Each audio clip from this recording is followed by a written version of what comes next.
BNP চেয়ারপারসনের উপদেষ্টা সাবেক এমপি সৈয়দ মোয়াজ্জেম হোসেন আলাল বলেছেন, দুই বেলা অনেকের ভাগ্যে ভাত না জোটার দেশে উপদেষ্টাদের হাঁসের মাংস বিলাস আমাদের কষ্ট দেয়।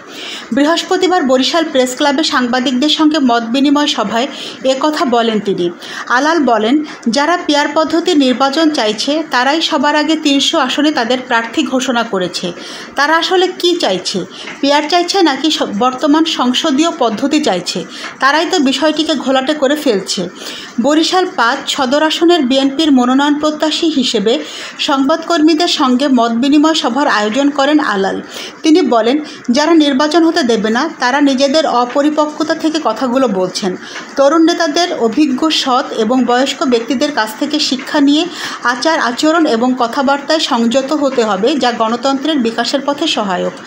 মোয়াজ্জেম হোসেন আলাল বলেন, আমরা চাইব ফেব্রুয়ারিতেই নির্বাচন অনুষ্ঠিত হোক, কারণ অ্যাকাউন্টেবল গভর্নমেন্ট না থাকায় দেশে বিনিয়োগ পর্যন্ত বন্ধ হয়ে গেছে। সাংবাদিকদের সঙ্গে এ মতবিনিময় সভায় সভাপতিত্ব করেন বরিশাল প্রেস ক্লাবের সভাপতি আমিনুল ইসলাম খসরু। নয়নতারা নিউজ, ঢাকা।